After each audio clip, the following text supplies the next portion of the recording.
2018년 국내 총생산 규모 세계 12위. 우리나라 1인당 국민 총소득이 3만 달러를 넘은 시점이 1년 앞당겨졌습니다. 올해 1분기 성장률은 하지만 하향 조정됐습니다. 지금도 여전히 과거에 머물고 있는 사람들. 밖에서부터 뻥 뚫려 있어. 빛이 하나도 안 들어온 공간이 여기는. 여기도 방이네요. 세상에. 추정 60분이 쪽방에서 마주한 참담한 현실. 그들은 왜 약 3.3제곱미터 한 평 쪽방에서 벗어날 수 없나? 돈을 아무도 100만 원 줄 때도 안 치웠어. 시체를? 내가 그 치우고 내가 3일 동안 죽다 살았어요. 구더리가 사람이 나고. 근데 지금 쪽방 평균 가격이 한 23만 원 되거든요. 거의 보다 2배 정도 비싸요. 누가 쪽방촌 사람들을 이용해 돈을 벌고 있나? 한 10몇 살 먹어도 그 쪽방 하려고 그냥 한 달에 몇백 벌 수. 그래, 조금.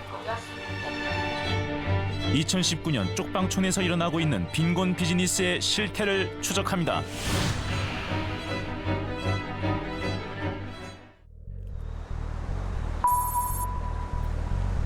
지난 6월 서울의 한 쪽방촌에 119 구급대원들이 모여들었습니다.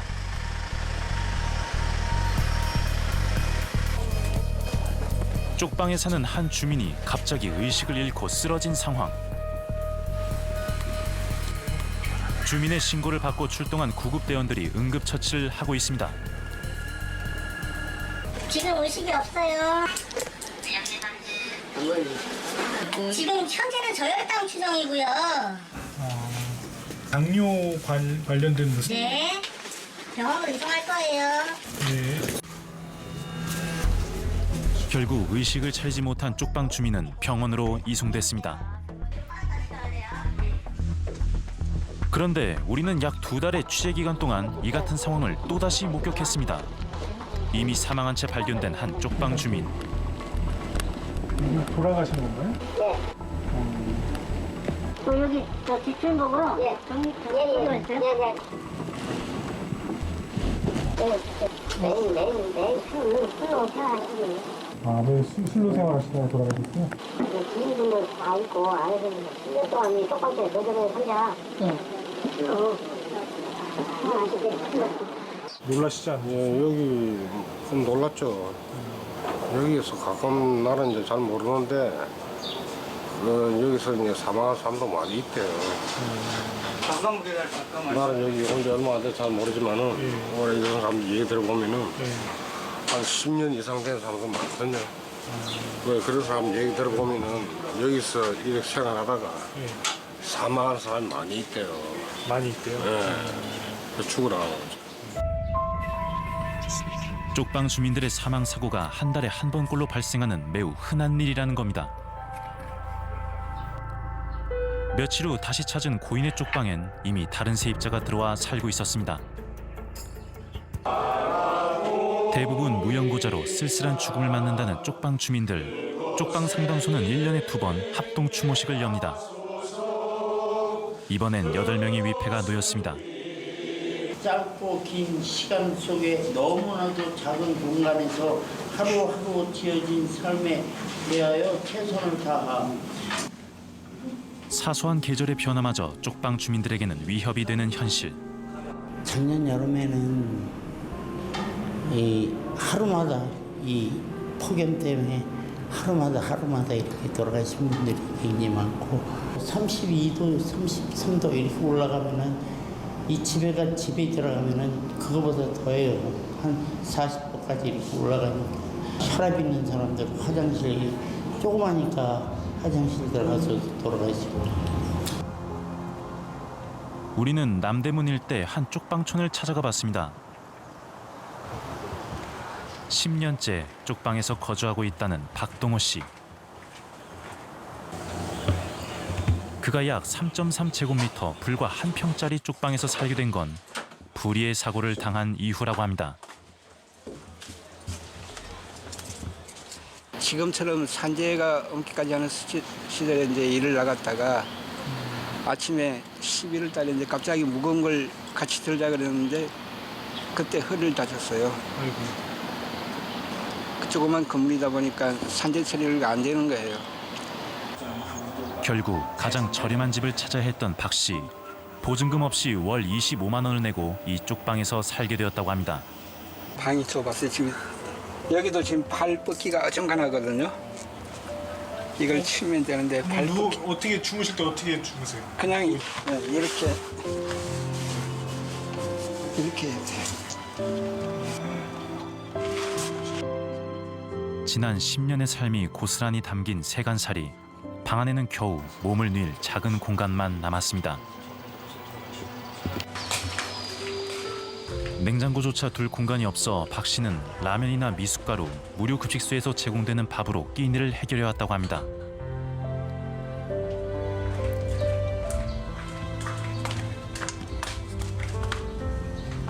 방음이 되지 않아 텔레비전을 볼 때도 헤드셋을 쓴다는 박 씨.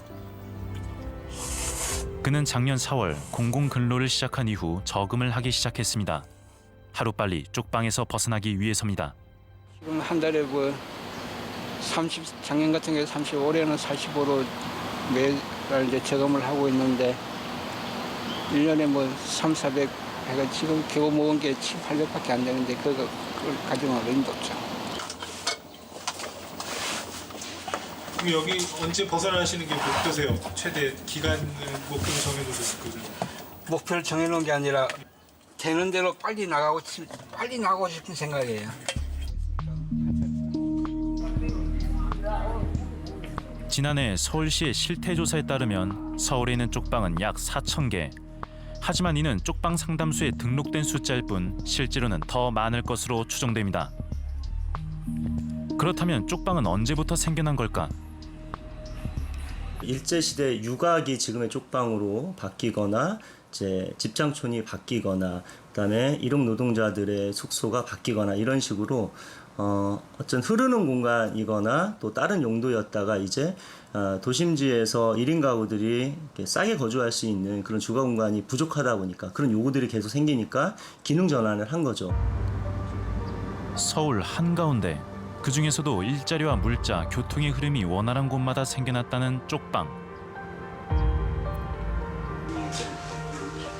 어느덧 쪽방은 보증금 없이 월 20만 원 안팎의 임대료를 지불하며 약 6.6제곱미터, 2평 이내 면적의 열악한 주거시설로 자리 잡았습니다.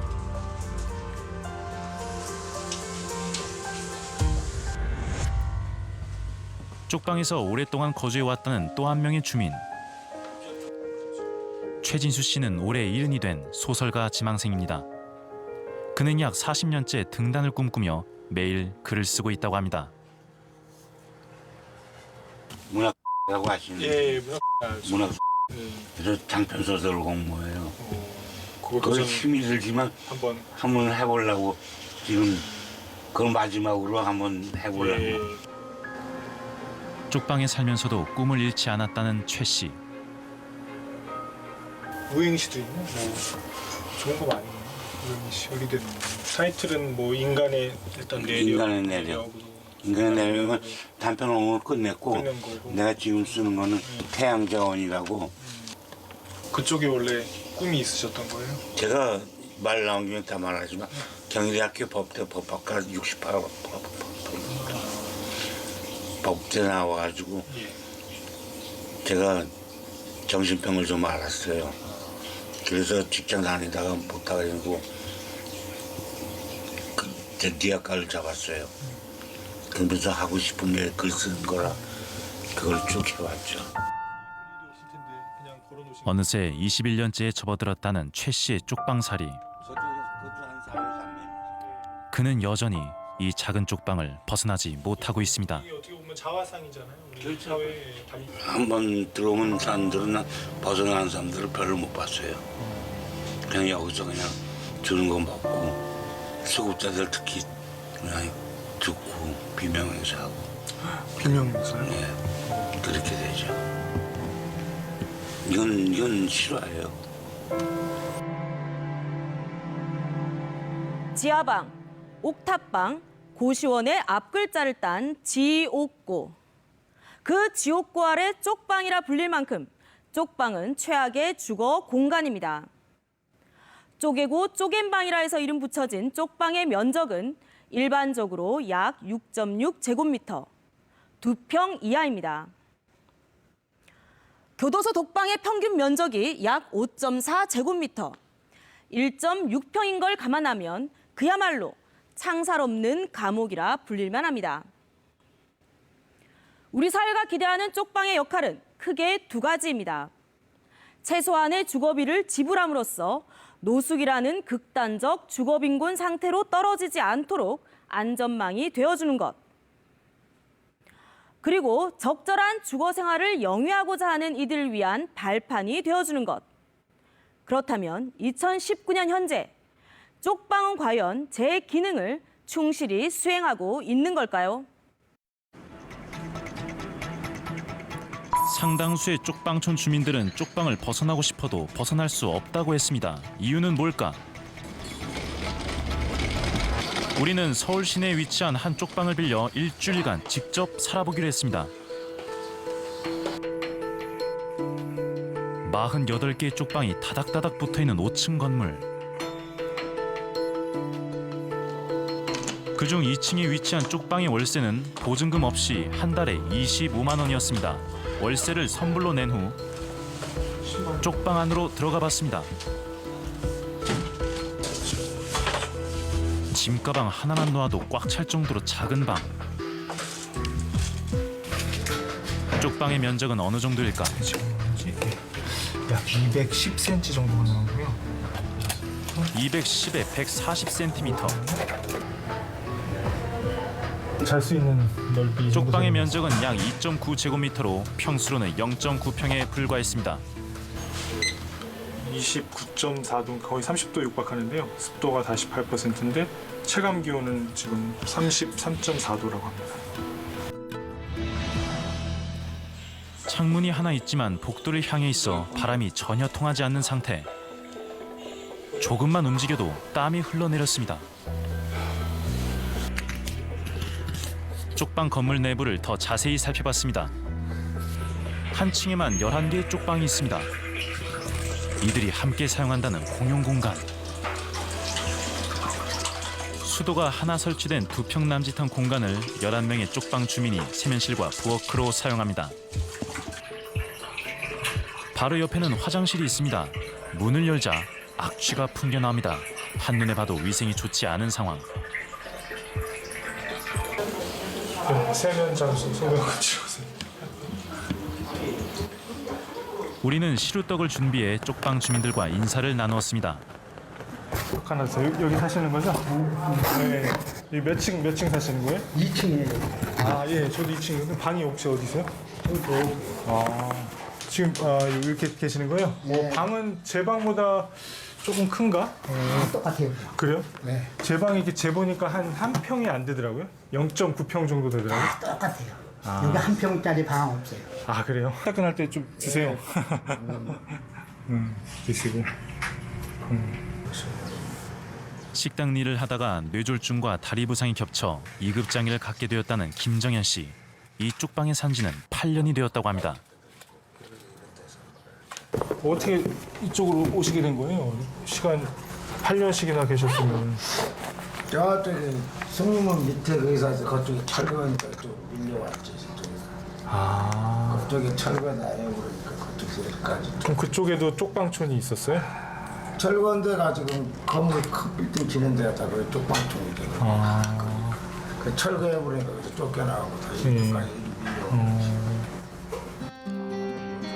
도시의 재개발에 등 떠밀려 쪽방을 전전한 김 씨. 그에게 쪽방은 어떤 곳일까? 철조망 없는 감옥이지. 아, 철조망 없는 감옥이라고요? 몸에 안 좋아서 이동하고 수급받고 있어서 옛날 병원 다니고 사람 뻗는 거 사람도 쳇바퀴 돌고 그 수급하고 그걸로 살고 맨날 떠다니고 그렇게 사는 거죠. 해가 지고 쪽방에서의 첫날 밤을 맞았습니다.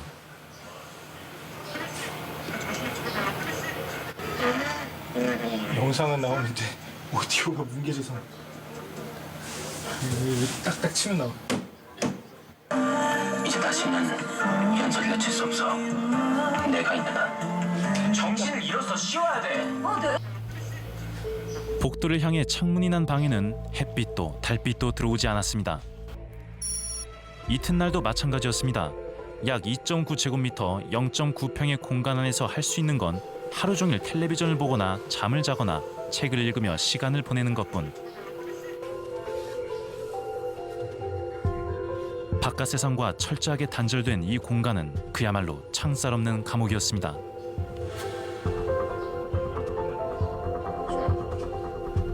이렇게 느낌이 이렇게 생각이 밖으로 뻗어나가지가 않고 이게 딱 갇힌 느낌이에요. 그냥 딱 아무 생각 없이 그냥 졸리면 자고 배고프면 밥 먹고 심심하면 TV 보고 책 보고 밖으로 이제 생각이 뻗어나가지 못하고. 그렇다면 쪽방 주민들이 가장 힘들어하는 것은 무엇일까?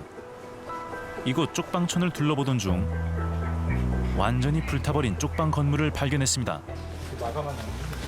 당장이라도 무너져 내릴 것 같은 건물은 사람이 들어가지 못하도록 임시 방편만 해놓은 상태. 작년 1월 이곳에서 발생한 화재로 쪽방 주민 한 명이 안타깝게 목숨을 잃었다고 합니다. 주민의 얘기를 들어봤습니다. 이 건물만 타고 옆 건물들은 다행히 무사한. 집에서 뭐 해먹다가 안 그런 거예요. 저도 쪽방 지금 뭐 체험하고 있는데 25만 원 있는데 저도 이제 요리를 뭐 따로 부엌이 없으니까 그냥 휴대용 버너 쓰고 있거든요. 네. 그것도 잘 사용하면 괜찮은데 예. 부지런히 그렇게. 우리가 둘러본 쪽방촌의 환경은 너무도 열악했습니다. 또 다른 쪽방 건물 내부로 들어가 주민들을 만나봤습니다. 여기가요. 예. 작년부터 물이 엄청 많이 졌어요. 곰팡이가 지금 이게 물이 떨어져가지고 이렇게 저게 빠로도 안 되고 바닥이 지금 예 저도 지금 보니까 이게 양말이 이렇게 젖을 정도니까 제 양말이 이렇게 젖을 정도니까 지금 여기 보면 곰팡이가 다 피어 있고 지금. 비가 올 때마다 천장에서 빗물이 새는 탓에 벽지에는 곰팡이가 잔뜩 끼어 있습니다. 하지만 집주인이 수리를 해주지 않아 3년째 이대로 살고 있다는 박남수 씨. 이거 수리를 요구하면 되잖아요. 안 해주니까 문제지. 안 해줘요? 요청은 하셨어요? 그럼 요청을 안 하겠어요? 요청을 그럼 하죠. 아니 간단한 건 어떨 때 할 때도 있고 그렇지 않으면 그냥 뭉개버리고 또 시간이 지나면 그냥 비 안 오기만 기다리고 이제 또 그냥 없어지기만 기다리고 그냥. 낡은 쪽방 건물은 전혀 관리가 되지 않는 상황이었습니다. 심각한 문제는 또 있었습니다. 이 방이 사람이 죽었거든요. 네?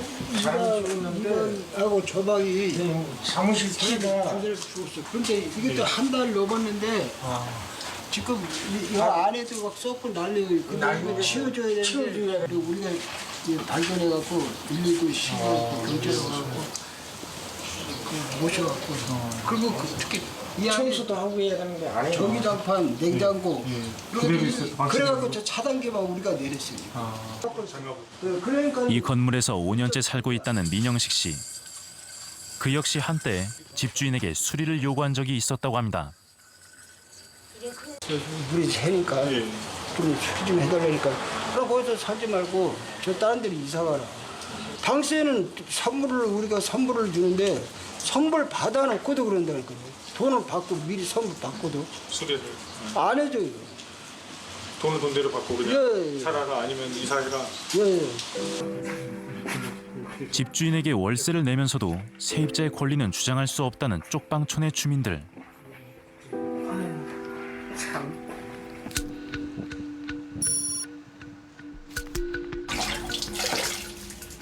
일주일간 쪽방 체험을 하는 동안 우리는 쪽방 주민들과 같은 환경에서 평균 수입을 기준으로 생활했습니다. 하루에 한 끼는 라면을 먹어야만 했고 꼭 필요한 물건은 가장 싼 값에 구입해야 했습니다. 설거지는 쪽방 공용 세면실에서 하고 샤워는 마을의 복지회관에서 무료로 해결했습니다.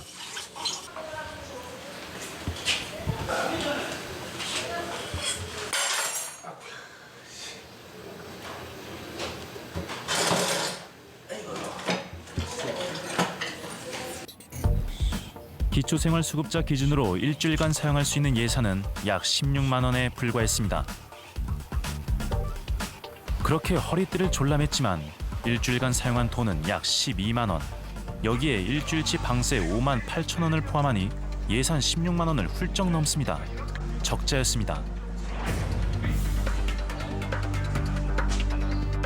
쪽방 주민들의 60%는 몸이 아프거나 나이가 많아 노동을 할 수 없는 기초생활수급자.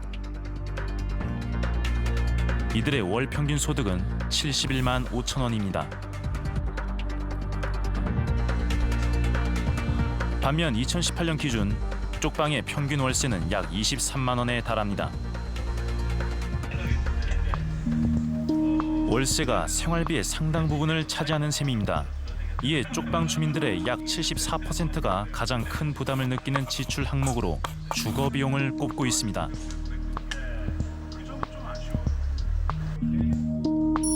제대로 관리되지 않는 데다 약 6.6제곱미터, 2평 이내에 불과한 쪽방 월세가 평균 23만 원에 달하는 것은 과연 합당한 걸까? 한 공인중개사에게 물었습니다. 근데 쪽방에 뭐 그런 사람도 그런 데 가서 사는 거고 뭐 부자는 부자 동네 가서 사는 거지 뭐 그렇긴 한데 쪽방은 또 시설이 뭐 원룸처럼 잘 해놓고 그래 받는 게 아니잖아요. 시설에 비해서는 상당히 시설과 평수와 주변의 그 여건에 비해서는 상당히 통일치 않은 거죠. 그러니까 거기 쪽방에는 게다가 화장실도 없고 공공 화장실 예, 그리고 주방도 없어요. 그거 따지면 그 5만 원밖에 안 받아야 돼요. 5만 원밖에 이론적으로 따지면. 우리는 쪽방과 일반 아파트 월세를 비교해 보기로 했습니다. 한 인터넷 포털 사이트에서 사람들이 가장 많이 검색한다는 신축 아파트. 총 5,000세대가 들어설 예정으로 올해 9월 준공되는 곳입니다. 편의시설이 잘 갖춰져 젊은 사람들에게 선호도가 높다는 이곳. 그것도 있을 거예요. 선기들이 다 있어서 근데 기본적으로 한 반은 정도네요. 수영기 정도. 예. 그 정도 얘기를 다 나와요. 뭐뭐 이용할 수 있어요? 수영장도 있고. 수영장도 있어요? 네, 뭐 웬만한 시설들이 다 있는데 헬스장, 뭐 도서관,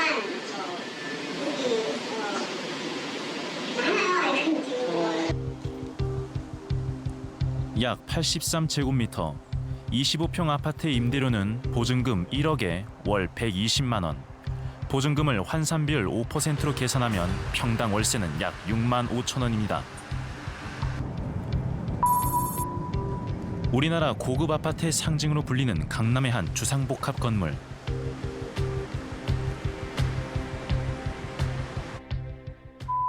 거의 뭐 지금은 한 번 같지만 예전에 부촌이 대표적인 뭐 그런 그런 거 딱 떠오르는 게 그러니까 그거랑 가장 많이 거래된다는 약 175제곱미터 53평형의 임대료는 보증금 10억 원에 월 400만 원. 보증금을 월세로 환산한 평당 월세는 약 15만 4천 원으로 쪽방 평균 월세보다 약 8만 원이 쌉니다.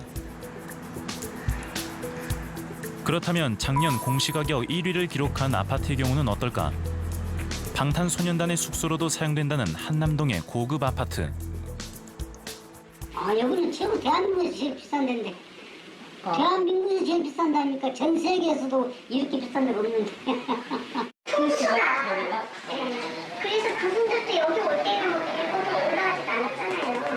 다들 일본이 계속 올라가고 그 연예인 중에도 빌드하다 와서 큰 사람도 많고 그렇게 이제 복수가 좋고 좋아요 좋기는. 약 49제곱미터, 15평형의 임대료는 보증금 2억 원에 월 300만 원.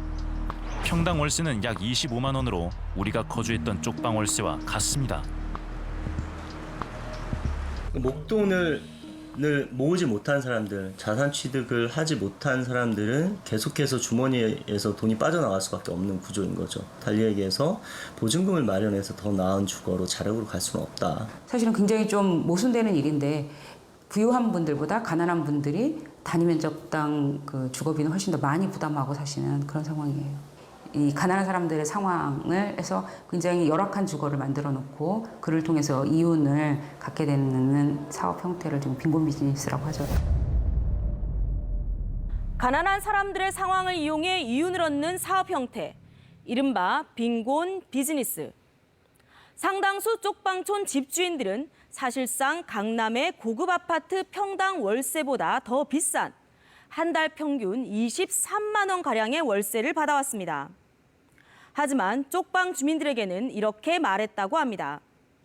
방값이 싼 만큼 주거 환경의 열악함은 참아라. 싫으면 떠나라. 결국 언제든 쪽방에서 쫓겨날 수 있다는 공포심은 돈 없고 갈 곳 없는 쪽방 주민들의 입을 막았습니다. 쪽방의 주거 환경은 그야말로 참담합니다. 지난해 한 조사에 의하면 평균적으로 쪽방 주민 15명이 샤워실과 세탁실을 함께 사용하고 화장실은 약 10명이 한 개의 공간을 사용하고 있다고 합니다. 부엌이 없는 경우도 전체의 약 54%에 달합니다. 물리적, 사회적 위험으로부터 벗어나 쾌적하고 안정적인 주거 환경에서 인간다운 주거 생활을 누릴 권리, 주거권. 쪽방 주민들의 기본 권리마저 앗아가버린 빈곤 비즈니스의 처절한 실태. 추정 60분이 취재했습니다. 우리는 쪽방 건물을 소유하고 있는 집주인들을 직접 찾아보기로 했습니다. 그런데 집주인들 없어요, 전부 다. 아, 집주인들이 없어요? 없어요, 다. 혹시 여기에 저기 씨라고 살고 계시나요? 예? 여자분은 없으세요? 여기 사람들 따라 한 사람도 저기 뭐 집주인 얼굴을 본 사람이 없어요. 집주인 얼굴 본 사람이 없어요? 지난달 쪽방 주민들 사이에서 화제가 된 기사가 있었습니다. 서울에 있는 쪽방을 전수조사했는데 집주인들이 세입자들을 이용해 사실상 돈벌이를 하고 있다는 사실이 드러났다는 겁니다. 오랜 취재 끝에 기사를 썼다는 기자를 만났습니다. 아니 괜찮으시겠어요? 괜찮으시겠어요? 날씨가 오늘부터 더워. 그건 안 썼어요. 일부 쪽방 집주인들이 어떻게 세입자들을 이용해 돈벌이를 하고 있다는 걸까? 이거를 등기부 등본에 드러났던 사례 중에 한 실소유주는 매입을 했던 시점이 10여 년 전인데 그때 당시 나이가 만으로 22세였습니다. 근데 만 22세의 나이에 4억 원 가까운 근저당권을 설정하면서 쪽방 건물을 매입할 수 있다는 것이 사실 상식적인 투자라고 보기에는 어려운 양상이 아닌가라는 생각이 들었습니다. 하지만 정작 해당 집주인들을 만날 수는 없었다고 합니다. 동자금이 어떤지만 해도 이유를 물어봤습니다. 현장에서 취재를 했을 때 집주인이 누군지를 모르는 경우 내가 집주인이다라고 얘기했을 때 이름을 물어봐서 나중에 등기부 등본이랑 대조해 봤을 때는 이름이 명의가 일치하지 않는다거나 이런 일이 너무 많아서 사실상 베일에 숨겨져 있는 존재에 가까운데요. 우리는 서울에 있는 316채의 쪽방 건물 약 4,000개에 달하는 쪽방의 집주인들을 인물별로 정리 분석했습니다. 그 결과 여러 채의 쪽방 건물을 보유한 집주인들을 발견했습니다. 가장 많은 쪽방 건물을 가진 사람은 단독 명의로 쪽방 건물을 4채나 보유한 김민수 씨. 과연 김 씨가 쪽방 건물을 사들인 이유는 뭘까? 그를 찾아가 보기로 했습니다.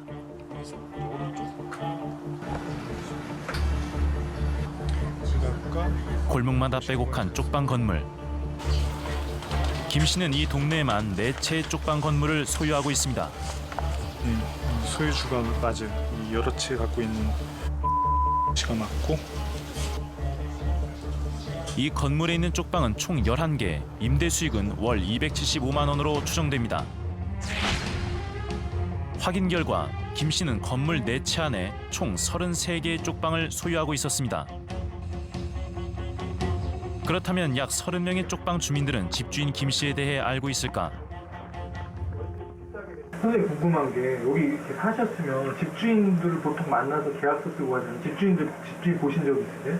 집주인하고 직접 어쩌고 여기는 집 안에 집주인하고 다니고 무조건 하는 거야. 집주인은 X라는 분인데 아니고 이게 저기 뭐야 저 월세는 누구한테 내세요? 한테 꼭 써요. 집주인한테 원래 줘야 되잖아요. 누구한테 내고 계세요? 집주인. 어떻게 주세요, 집주인한테? 직접, 집주인이 직접 와요? 거주로? 네, 거주할 때도 있고 내가 좀. 누구세요, 성함이? 그분이? 남자분이에요? 아니, 여자분이에요?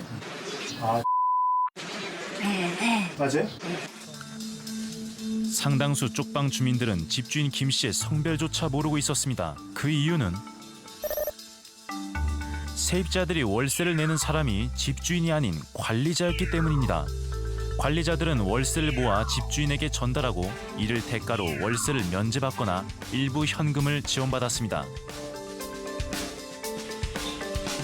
애초에 세입자와 집주인이 만날 수조차 없는 구조. 우리는 김 씨 소유의 한 쪽방 건물을 관리하고 있다는 장미옥 씨를 어렵게 만날 수 있었습니다. 세 걷어서 그분한테 다 계좌 이체하시는 거야? 드리시는 거예요? 계좌 이체로? 그러면 뭐 집주인은 여기 올 일이 없겠네요. 월세가 비싸다고 좀 주민들이 많이 그러시더라고요. 어떤가요? 그렇게 안 받고 할 수가 없어. 왜냐면 예. 수도이고 전기이고 뭐 가스고 이제 하나도 전기는 안 내고 일단 다 되니까. 근데 그게 뭐 그렇게 크지는 않잖아요. 크지는 안 해도 뭐 받는 건 얼마나 커요. 아니 근데 25만 원이면 기초생활수급자한테 큰 돈이지. 근데 충분하라고 스마트만 한 편은 그냥 큰일이라고 하는데 예. 우리도 나가는 이런 거 안 해서 그렇게 받아야 돼요. 김 씨 소유의 쪽방 건물을 관리하는 또 다른 관리자도 만났습니다. 여기 집 주인하고는 어떻게 되시는 거예요? 아무것도 네? 아무것도 그냥 관리만 해주시고. 주인도 없어요. 네? 주인도 없어요. 그래요? 주인이 따로 먼 데가 있어. 먼 데 가시죠? 그분은 여기는 오시지는 않으시나요? 어디 와 아무 상관없어요. 월세는 직접 드리시는 거예요? 우리 방에 선생님? 가서 그러면 집주인 드리시는 거예요? 그것까지는 내가 말할 집주인에 대해 철저히 함구하는 관리자들 김 씨를 직접 찾아봤습니다. 주차장 따로 있고 다른 건물이요. 이거는 아예 달라요. 이 건물이요, 이건. 여기 6번지 건물, 이 건물이요. 우리는 등기부 등본상에 적힌 김 씨의 주소지를 찾아갔습니다. 그런데 그곳은 집이 아닌 호텔이었습니다. 저희가 지금 여기 찾고 있는데 등기부 등본 보니까 그 주소지가 여기 있더라고요. 근데 이쪽으로 일평으로 많이 봤어요, 제가. 그 사람이 여기다가 주소지를 해놨는지는 나는 잘 모르겠는데. 그분이 여기 뭐 살거나 그러신 분 아닌 거네요? 그런 건 없어요. 그럼 그분이 그렇다고 해서 여기 호텔을 소유한 것도? 그런 것도 아니에요. 김 씨가 등기부 등본에 주소를 허위로 등록한 것으로 추정되는 상황. 그가 자신의 존재를 드러내지 않은 채 얻으려한 건 무엇이었을까? 수소문 끝에 김 씨와 어렵게 연락이 닿았습니다. 여보세요? 예, 선생님이신가요? 선생님은 여기 어떤 연유를 이렇게 4개나 이렇게 갖게 되신 거예요? 나도 그 쪽방에서 거기 다 살았어요. 살다 보니까 한푼 모아가지고. 예. 그래가지고 하나하나 산 거예요. 선생님이 거기 지금 4개의 집원을 갖고 계시더라고요? 예. 근데 우리 집은 헐어가지고 예. 아주 제일 싸게 받는다고 하는 것 같더라고요. 또 수리 같은 거는 잘 해주시나요, 선생님은? 그 수리 좀 해주던데 그 대충만 고치죠. 나중에 개발 계획이 뭐야니까. 개발 계획이 그럼 잡혀 있는 거예요? 모르겠어요, 아직. 여보세요? 끊어버리시는데. 여보세요?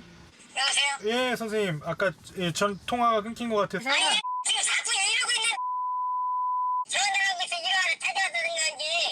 예. 선생님? 매우 민감한 반응을 보이는 쪽방 집주인 김민수 씨. 우리는 김 씨 소유의 33개 쪽방에서 발생하는 임대 소득이 얼마나 되는지 추정해 보기로 했습니다. 관리비는 5만 원, 공실률은 10%로 가정했습니다. 동이동 주택 4개의 주택에 33개의 방이 있는 걸로 확인을 했고요. 월에 발생하는 관리비라든지 이런 부분들을 추산해갖고 반영을 했더니 그 관리비 등의 경비가 한 160만 원 정도 되고요. 그래서 월의 수익, 그러니까 필요 경비 다 빼고 남은 금액이 약 580만 원 정도 됩니다.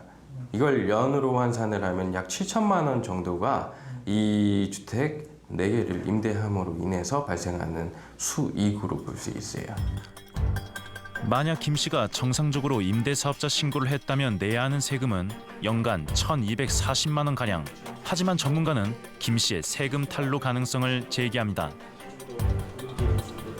현금으로 받는 것을 보면 일단은 소득을 좀 탈루하는 게 목적이지 않을까. 이게 첫 번째고요. 국세청에서 또는 저희 구청이나 지자체에서 이 파악을 할 때 확정일자도 많이 봅니다. 근데 확정일자 안 받을 가능성도 농후하고, 더군다나 이 전입을 아니면 여기 거주하는 세입자분들께서 소득이 거의 없을 가능성들도 있잖아요. 그러면은 월세 소득공제라든지 이런 부분을 받지 않았을 가능성이 큽니다. 그러면은 더욱더 포착하기가 힘들겠죠. 그렇다면 국세청에선 김 씨의 쪽방 임대 사업에 대해 파악하고 있을까? 국세청은 서면을 통해 개별 납세자의 과세 정보를 제공하기는 어렵다고 답했습니다. 또한 2018년 기준으로 한 채의 주택을 소유하거나 2천만 원 이하의 임대 소득을 얻는 사람들에겐 소득세가 부과되지 않는다고 답했습니다. 만약 세금 탈루 혐의가 있다고 신고가 들어오는 경우 세무조사에 들어간다고 합니다. 즉 김민수 씨의 경우 정상적이라면 국가에 소득세를 내야 하는 상황입니다. 방을 작게 쪼개면 쪼갤수록 더 많은 돈을 버는 쪽방 집주인들. 하지만 그들이 세금을 제대로 내는지는 의문입니다. 그 와중에 쪽방 주민들의 고통을 가중시키는 건 점점 높아지고 있는 월세입니다. 쪽방의 월세가 고급 아파트에 견줄 정도로 상승한 건 재개발 소식도 한몫했습니다. 지역 전부 대부분 다 쪽방촌 지역의 개발 계획이나 또는 개발 이슈나 또는 개발 소문은 전부 다 났었다고 봐야 됩니다. 재개발 사업이 한다는 소문 때문에 집가가 올라가면 이게 손바뀜이 생겨요. 손바뀜이 생기면 높은 가격으로 산 소유자는 다시 쪽방촌 주민들에게 월세를 올릴 수밖에 없어요. 그러니까 불과 한 5년, 10년 전만 해도 쪽방촌의 월세가 보통 8만 원에서 한 10만 원, 12만 원 정도였는데 최근에는 18만 원에서 한 22만 원, 25만 원까지도 갑니다. 실제로 용산구에 위치한 한 쪽방촌의 집가는 재개발 소식이 들려올 때마다 급상승했습니다. 하지만 수년째 소문만 무성할 뿐 정작 재개발이 이루어진 적은 없습니다. 실행을 하지 못한 이유가 있나요? 일단은 토지 등 소유자들이 자발적으로 응하지 않았고요. 또 하나 이제 거기에 거주하는 쪽방촌 거주민들이 너무 많아요, 사람들이. 작은 면적에 많은 사람들이 거주하다 보니까 그들을 어떻게 보호할 수 있는 대책이 없었던 거죠. 재개발 이슈가 있을 때마다 집가 상승의 이득을 톡톡히 보았지만 정작 재개발을 원하지 않았다는 일부 쪽방 집주인들. 대체 무슨 이유였을까? 시민분들은 이렇게 월세 3, 400, 400 이렇게 받는 분들은 재개발 원치 않으신 분들 많으세요. 그렇겠네요. 그 수익이 없어지니까. 네, 수익이 없어지고 아파트만 땅으로 깔고 앉아있어요. 뭐하냐. 그렇고 수익이 안 나오는데 그런 분들은 재개발. 또 다른 부동산 중개업소의 얘기도 동일합니다. 재개발을 하는 것보다 지금처럼 낡은 쪽방을 유지하며 월세를 받는 것이 집주인들에게 훨씬 이득이라는 겁니다. 예를 들어서 오래 사신 분이야 뭐 월세라도 200, 300 나오는 그렇죠. 계속 받는 거 아니에요 지금? 계속 나오는데 새로 집 하나 아파트 들어서봤자 거의 비슷해지면 그 개발을 원치 않겠죠. 안 되면 좀 할 수 없어. 80몇 살 먹어도 그쪽 방 하려고 그냥. 아 그래요? 많이 먹는데 많이 그랬어요. 80몇 살 먹어서 한 달에 몇백 벌 수. 그래 좀 없죠. 일부 집주인들에게 쪽방은 그야말로 돈 되는 사업이었습니다. 하지만 그들이 불로소득을 얻는 동안에도 쪽방 주민들은 높아지는 월세를 감당하며 열악한 환경 속에 신음하고 있습니다.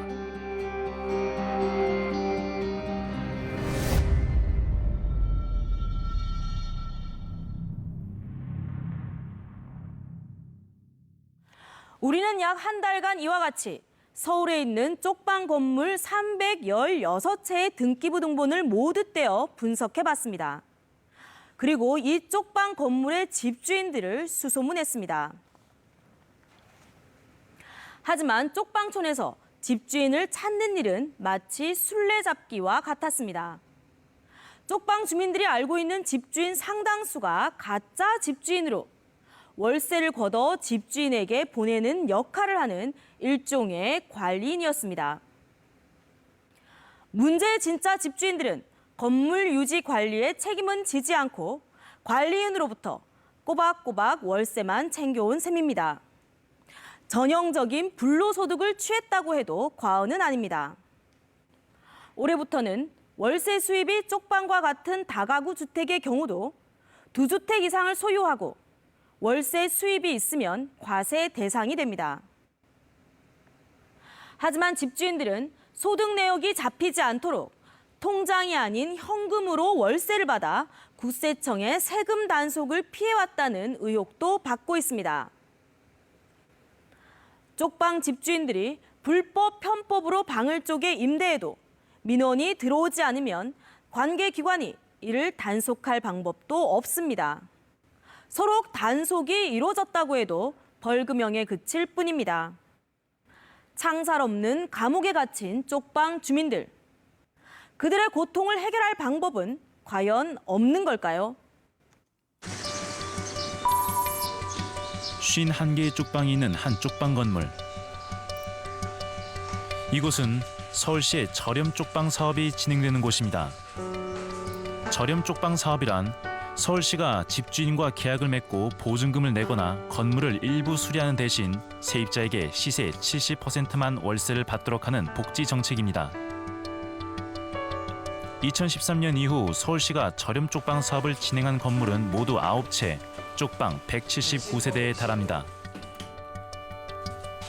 그런데 5년 임대 계약이 끝나가는 지금 이 사업이 한계에 부딪히고 있다고 합니다. 어떻게 된 일일까? 곰팡이 엄청 쓸어가지고 이렇게 축축해요 지금 얘가. 이렇게 지금 곰팡이 올라오고 있다 요즘 이게. 그 축축해요 지금 여기가. 지난 3월 15일 날 도배를 했던 집이에요. 그 막 여기 정말 뭐 이렇게 그래서 새롭게 도배를 했는데 그래서 여기를 다 깔았지만 여기 보시면 전부 다 눅눅해져요. 눅눅하고. 예, 축축하고. 건물이 워낙 오래되어 수리를 해도 잠시 동안 문제가 해결될 뿐 금방 다시 습기가 차기 때문에 근본적인 대책이 되지 않는다는 겁니다. 보시면 이제 저기 보시면 이제 저희가 이제 온수매 이런 것들은 다 이제 고쳐놨죠. 근데 이제 뒤에 천장을 보시면 습기가 차거나 물이 새가지고 저희가 안전교육 갔다 오니까 여기 이렇게 부식됐잖아요. 부식되고 제가 색칠을 해도 역시나 이렇게 보면 이렇게 막 벗겨지고 지금 뭐 다 이런 집들이 태반이죠 지금. 이런 거는 수리는 좀 어려운 상황인가요? 저희가 페인트를 몇 번 칠해봤는데 결국은 또 이렇게 나고 저희 뭐 이렇게 물이 새거나 지금 계속 이런 상황이에요. 그런데 문제는 또 있습니다. 서울시는 예산을 들여 건물을 수리했는데 정작 집주인이 재계약을 하지 않겠다고 나선 겁니다. 여기 한 16만 원 정도 되는데요. 난 싸게 줬다. 싸게 줬고 뭐 믿지는 장사다. 라는 얘기를 많이 해요. 그러니까 이게 주민 편에서는 불편하지만 또 집주인 입장에서는 그런 그 싸다라고 하는 그 개입이 상당히 큰 거죠. 집주인은 여기 17만 원? 네, 16만 원, 17만 원. 근데 더 받아야 된다라고. 그렇죠. 예. 그거 좀 많이. 그러니까 저희가 이거를 계약하면 저희 그 정도로 내지만 원주인이 이 집을 뭐 다시 쪽방으로 한다면 지금 가격보다는 더 올려 받아야 된다라는 얘기를 하시더라고요. 왜냐하면 서울 시내 이 정도 평수에 이 정도 가격이 없다. 결국 계약은 내년 1월에 만료될 예정. 쪽방 주민들은 또 다른 거처를 찾아야 합니다. 저렴 쪽방 사업을 최초로 진행한 시계 토끼집의 상황도 마찬가지였습니다. 지난 6월 서울시와의 계약이 만료된 후 집주인은 계약을 연장하지 않았습니다. 그 후 세입자들은 매일 살얼음판 위를 걷는 기분이라고 합니다. 이 내용 증명서네.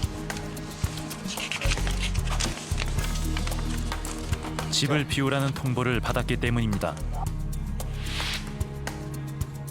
갑질도 그 이만저만한 갑질이 아니지. 막말로 여기 있는 사람들 전부 다 그 없는 사라져 가지고 방세가 싸다 해갖고 창문 없는 방에 개우개우 살아가고 있는데 나이 먹으면 뭐 죽으라는 얘기인가? 나는 꼼짝을 안 해 지금 현재. 좋다 이거야. 우리는 돈 더 주고라도 여기 있을 거니까 수리할 거 있으면 우리가 걷어서 하고 할 테니까 우리 여기 있는 사람들끼리 단합해서. 결국 쪽방을 떠날 수 없는 주민들은 지난달 19일 시청 앞에서 집회를 열었습니다. 참석을 했다. 네. 이들의 요구는 쪽방에 대한 법적 기준을 마련하고 국민으로서 누려야 할 주거권을 보장하라는 것. 사람답게 살고 싶다는 겁니다. 이윤을 추구하는 이들에게 윤리나 도덕을 바라는 것은 무망할 뿐이다. 사익을 취하는 이들에게 서울시가 공공주거정책을 강력히 펼 것을 다음과 같이 요구하기로 하였다. 박원순 시장님! 벼랑 끝에 내몰린 쪽방 주민들의 요구에 서울시는 어떤 답을 내놓을까? 방송으로 마무리하도록 하겠습니다. 와! 우리는 서울시의 입장을 듣기 위해 저렴 쪽방 사업을 주관하는 자활지원과를 찾았습니다. 그들에게 쪽방 주민들에 대한 근본적인 대책이 있는지 물었습니다. 쪽방 사업에 대해서 정부에서 저희가 지원하는 건 없습니다. 다 이제 서울시에서 하는 사업이고, 아까 말했던 국민임대주택은 이제 범국가적으로 이제 하는 사업이고, 그 외에는 다시 예산으로 이제 하는 사업입니다. 그분들이 원하는 거는 근본적인 대책, 또 다 같이 이주해서 같이 살 수 있는 그런 것들을 해달라고 그렇게 원하고 있어요. 그래서 그거에 대해서는 저희가 답을 드릴 수 없는 상황이죠. 사실은 이제 예산 문제를 떠나서 국회라든지 법률을 논의를 해야 되는 거죠. 그래서 그거는 중앙부처에서 해야 되는 일이 아닌가 싶습니다. 근본적인 해결을 위해 정부 부처가 나서달라는 겁니다. 그렇다면 국토부의 입장은 뭘까? 컨테이너에 사시는 분, 쪽방에 사시는 분, 비닐하우스 사시는 분, 한잣집에 사시는 분이 계신데 누가 먼저냐? 쪽방이라는 정의를 해가지고 별도로 쪽방에 우선적인 혜택을 주는 것에 대해서는 좀 견해들이 좀 다르세요. 그렇지만은 자치구에서 굉장히 노력하고 계시고 그러기 때문에 저희는 이제 자치구에서 추진하시는 사업들에 대해서 최대한 지원을 해야죠. 그거는 저희가 기본적으로 가지고 있는 방향입니다. 서울 한가운데 자리 잡고 있으면서도 빌딩 숲에 가려져 보이지 않는 집, 쪽방. 도시건축 전문가 유현준 교수는 이것이 지금 우리가 처한 현실이라 지적합니다. 바로 한 층만, 한 커플만 안으로 들어오면 이게 딱 대한민국의 단면을 보여주는 거죠. 대한민국의 다른 면이요? 예. 딱 이게 대로변에서 봤을 때는 앞에 얼굴들 부분들은 다 현대식으로 되어 있고 밀가번쩍하게 되어 있는데 그 한 켜만 딱 들어오게 되면은 이제 우리의 실상들이 좀 보이는 거죠. 그러니까 우리가 갖고 있는 그 문제 해결 능력은 인수분해 정도밖에 안 되는 건데 우리가 풀어야 되는 문제는 미적분학인 거예요. 근데 이거는 미적분학의 문제. 네, 여기만 봐도 제가 뭘 고차 방정식이잖아요. 그러니까 이 고차 방정식을 풀려면은 더 우리가 새로운 방법들과 그런 걸 개발을 해내야 되는 거죠. 법적 기준조차 없어 사회안전망의 사각지대에 놓인 쪽방. 우리는 왜 이 문제를 해결하지 못하는 걸까? 다른 이제 대도시에서도 이제 우리나라 아닌 다른 대도시에서도 이런 비슷한 양상들을 이렇게 많이 보셨나요? 네, 개발도상 국가에서는 항상 나타나는 현상입니다. 이거는. 근데 우리는 개발도상 국가는 아니죠. 벗어났죠. 근데 아직 그 문제가 해결이 안 된 거죠. 그 문제를 우리는 해결하지 않고 자꾸 회피하는 거죠. 이걸 회피하는 걸 어떤 방식으로 하냐면 자꾸 신도시를 만드는 걸로 회피를 하는 거죠. 그러면 해결이 되지 않겠느냐라고 생각을 하는데 진짜 풀어야 될 문제는 여기 있다고 봅니다. 우리나라의 경제 개발의 어떤 원동력이 될 수도 있고요. 이거를 풀면은 나중에 사회의 여러 가지 갈등들도 해소할 수 있는 부분들도 있고 사실 이 문제를 해결해야 된다고 봐요. 국토교통부가 정의한 1인 가구 최저 주거 기준은 14제곱미터, 약 4.2평입니다. 하지만 쪽방의 면적은 대부분 약 6.6제곱미터, 즉 2평 이하로 최저 주거 기준에도 미치지 않기 때문에 주택이 아닌 비주택으로 분류됩니다. 법적으로 허가받은 주거지가 아니기 때문에 법의 보호도 받지 못합니다. 전문가들은 쪽방의 문제를 근본적으로 해결하기 위해서는 쪽방도 주택의 범주에 포함해 법의 테두리 안에서 관리, 감독해야 한다고 주장합니다. 주택이지만 주택이 아닌 쪽방. 그곳에서 삶을 이어가는 이들이 서울시에만 약 3,300명에 달합니다. 그들의 희망은 약 17제곱미터, 5평 남짓한 방을 갖는 것입니다. 지금까지 우리 사회는 주거 빈곤의 원인을 나태한 개인의 책임이라 여기고 쪽방에 사는 사람들에 대한 편견을 가져왔던 것이 사실입니다. 하지만 사실상 이들을 더 참혹한 주거 빈민으로 내몰고 있는 건 그동안 아무런 법적 기준을 마련하지 못한 우리 사회 탓은 아니었을까요? 추정 60분은 관계 당국이 쪽방에 대한 법적 규정을 마련해 쪽방 주민의 기본적인 주거권을 지켜줄 것을 강력히 촉구합니다.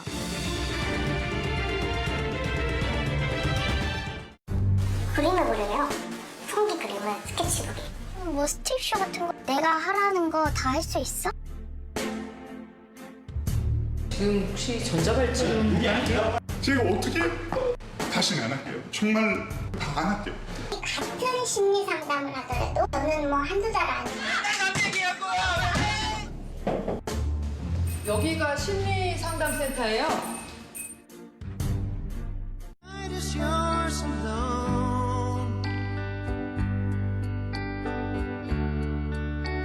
Show